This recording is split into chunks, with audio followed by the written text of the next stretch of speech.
Esoknya, Zio terbangun dari tidurnya. Dia mengedarkan pandangannya menatap sekeliling. "Nai, apa kamu akan pulang?" gumamnya. Zio segera memeriksa ponselnya yang tergeletak di atas tempat tidur. Memeriksa apakah Naya berkirim pesan, tapi kosong. Tak ada pesan apapun dari Naya. Berulang kali mencoba menghubungi nomornya, tetap saja tidak aktif. Hanya suara operator yang terdengar. Ceklek, pintu terbuka perlahan. Zio mendongakkan wajahnya, menatap siapa yang datang. Al. Zio mengesah gusar, harapannya Naya lah yang datang menghampirinya, ternyata Alena. Sudahlah Zi, jangan terlalu dipikirkan. Dia pasti akan pulang suatu hari nanti. Bukankah dia punya kewajiban untuk mempertanggungjawabkan kontrak kerjanya? Alena berkata setelah duduk di samping Zio, tangannya mengelus punggung Zio seolah menenangkan. Zio menghela napasnya gusar. Dia pergi membawa anakku dan juga. Zio tak melanjutkan perkataannya, pasti Alena akan tersinggung mendengar lanjutan perkataannya. Dia ingin menjaga perasaan istri pertamanya itu. Membawa apa lagi Zi, selain anak kita? Alena penasaran ingin mendengar lanjutan perkataannya. Sudahlah, tak perlu dipikirkan. Zio mengalihkan pandangannya ke arah lain. Percayalah padaku, dia pasti akan pulang karena takut keluarganya hidup susah. Apalagi ayahnya belum bisa bekerja pasca kecelakaan itu. Alena berkata dengan yakin. Tentu saja dia yakin, karena dirinya lah yang meminta Naya untuk pergi. Kamu seyakin itu? Apa jangan-jangan kamu mengatakan sesuatu yang membuatnya terpaksa pergi? Kini Zio menatap Alena dengan tajam. Apa maksudmu? Kenapa menuduhku begitu? Alena sedikit panik mendengar cecaran Zio. Kring-kring. Suara bunyi ponsel Zio menyelamatkan Alena kali ini. "Iya, ada apa?" tanya Zio kepada seseorang dari seberang sana, yang merupakan sekretarisnya. "Baiklah, aku segera ke sana." Meski hatinya sedang tidak baik-baik saja, Zio tetap harus meeting di kantornya. Apalagi proyek yang sedang dia kerjakan saat ini adalah proyek besar. Zio segera bersiap untuk ke kantor. Saat baru saja sampai ke ruang makan, Alena langsung memanggilnya. "Zi, lihat ini." Alena menghampiri Zio, lalu menunjukkan ponselnya kepada Zio. Zio menerima ponsel Alena dan membaca pesan yang ditunjukkan oleh Alena. "Tuan Zio dan Nyonya Alena, maafkan saya, karena saya terpaksa pergi dari rumah Anda. Saya janji akan kembali lagi setelah anak ini lahir, untuk saya serahkan kepada kalian. Terima kasih atas semua kebaikannya selama ini. Naya." Zio meremas ponsel Alena, hatinya berdenyut nyeri membaca pesan dari Naya. Walau bagaimanapun Naya adalah istri sahnya juga. Dia tak boleh pergi tanpa seizinnya. Zio kemudian mencoba menghubungi nomor Naya, karena baru saja aktif. Tut tut tut, panggilannya tidak diangkat. Tut tut tut, beberapa kali mencoba namun tetap tidak diangkatnya. Hingga beberapa saat kemudian terdengarlah suara operator yang mengatakan bahwa nomor yang dituju tidak aktif. "Sepertinya kamu benar-benar tidak mau aku hubungi." Zio tersenyum getir, lalu menyerahkan ponsel kepada Alena. "Aku sudah terlambat Al, aku berangkat dulu ya." Zio mengusap lembut pipi Alena, lalu pergi. Alena menatapnya nanar. Ini kali pertamanya Zio melewatkan sarapan dan tidak mencium keningnya. Apa pengaruh kehilangan Naya begitu besar padanya? Pikir Alena dengan kesal. Akhirnya Alena sarapan sendirian, rasanya diabaikan suami begitu tidak nyaman. Hatinya sedih. Kring-kring. Terdengar suara nada dering dari ponselnya. Ternyata dari Randi.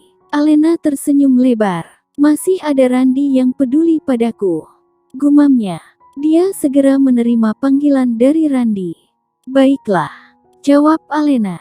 Dia segera menyelesaikan sarapannya, lalu pergi ke tempat yang sudah ditentukan oleh Randi. Dia akan bersenang-senang untuk melepas penat sekaligus merayakan kepergian Naya. Zio sampai di kantornya lebih awal sebenarnya. Berada di dalam ruangan sendirian sambil menatap sebuah foto wanita cantik di ponselnya. Itu bukanlah foto Alena, melainkan foto Naya, istri kontraknya. Menyentuh fotonya dengan jari telunjuknya, tatapan matanya begitu dalam.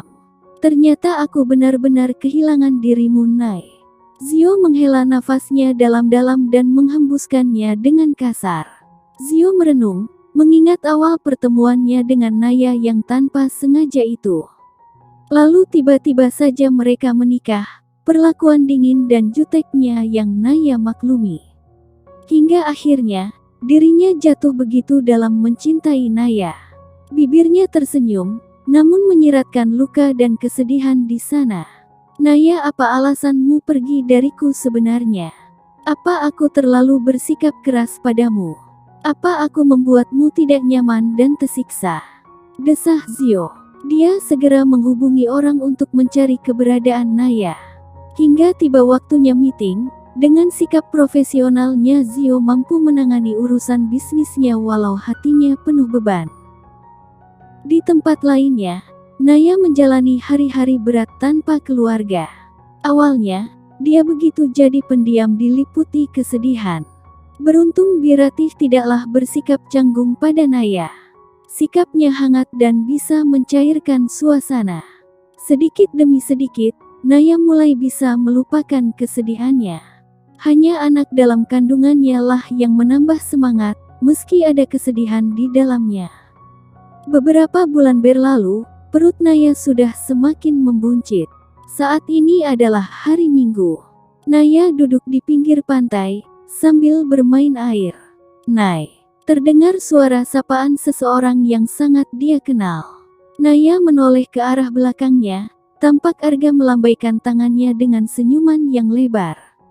Dengan memakai celana pendek selutut dan kaos polos warna putih ditambah kacamata yang bertengger di hidung mancungnya, membuat pesona Arga tak terbantahkan. Naya melambaikan tangannya. Arga kini duduk di samping Naya. "Kamu betah di sini?" tanya Arga. Pandangan matanya lurus ke depan melihat deburan ombak yang saling berkejaran. "Iya, betah. Aku senang tinggal di sini. Apalagi di sini aku bisa bebas melihat ombak yang saling berkejaran." Naya berkata dengan santai. Sudah tak terlihat luka, kesedihan dan beban dari raut wajahnya. "Aku senang melihatmu bahagia, Nay." Kini Arga menoleh ke arah Naya, memperhatikan wajahnya lekat-lekat dari samping. Auranya terlihat lebih bersinar dan menawan, mungkin karena Naya sedang hamil. Pikir Arga, "Hei, jangan melihatku seperti itu, nanti kamu bisa jatuh cinta untuk yang kedua kalinya padaku." Naya tergelak. "Tak apa aku jatuh cinta padamu, asalkan kali ini kamu benar-benar menerimaku." Arga tertawa usai berkata, meski dengan nada candaan, tapi Naya tahu kalau sebenarnya Arga masih menyimpan hati padanya. Aku masih mencintainya. Sulit rasanya aku melupakannya." Tiba-tiba saja matanya memanas. Sekuat hati, Naya berusaha menahan sesak di dada agar air matanya tidak tumpah. Tetap saja buliran kristal bening itu meluncur dahsyat.